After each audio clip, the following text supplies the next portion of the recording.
diminishing marginal utility is originally explained by H. Gaussen in the 1854. Hence it is called Gaussen's law of consumption or first law of consumption. Alfred Marshall popularized this law and explained it in a more scientific manner. Definition: the additional benefit which a person derives from a given increase of his stock of a thing diminishes with every increase in the stock that he already has, according to Alfred Marshall. The law explains the common experience of every consumer. According to this law, when go on consuming anything more and more, the additional utility derived from the additional units goes on diminishing. So, this law is called the law of diminishing marginal utility. This law is based on some assumptions. If the assumptions are real, the theory is real. So, every economic theory depends upon some assumptions. Number one, consumer is rational. This theory depends upon cardinal utility analysis. Money marginal utility is constant. Utilities are independent. All the units of a good are homogeneous. There is no time gap between one unit consumption to another unit consumption. No change in the tastes and preferences of the consumer. So, two concepts are very important in explanation of this law. Utility concepts. It's called a total utility, marginal utility. The utility derived from consumption of all units is called total utility. TUX is equal to function of Qn. TUX means what? X total utility depends upon X commodity quantity. Next, marginal utility. It's a very important concept in the explanation of this law. Addition to the total utility derived from the consumption of one additional units. Addition made to total utility by consuming one more unit. So, in mathematically we can explain delta Tu by delta Q. Delta Tu means what? Change in the total utility.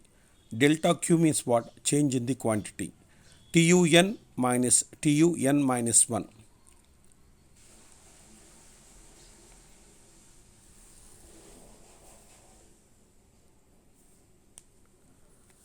And look at the table. If a consumer goes on consuming one apple one by one, he is getting total utility and marginal utility is like that. So, in this table, we have to observe three important things. When Tu increases at diminishing rate, marginal utility falls. When total utility is maximum, marginal utility becomes 0 at fifth unit. When total utility decreases, marginal utility becomes negative after fifth unit consumption. And look at the diagram on the basis of the table. Here TUC is the total utility curve and MUC is the marginal utility curve. Total utility curve, it slopes upwards. It is increasing in a decreasing rate. On OX axis we have taken units of a good X. OY axis we have taken total and marginal utility. At unit 5, TU curve is at its maximum. Marginal utility intersects the X axis. After the unit 5, TU started decreasing, and marginal utility becomes negative.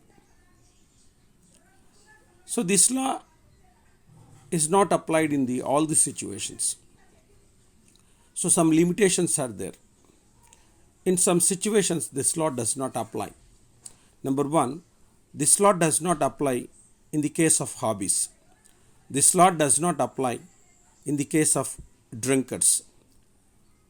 This law does not apply in the case of misers. This law does not apply when consumer priorities are changed.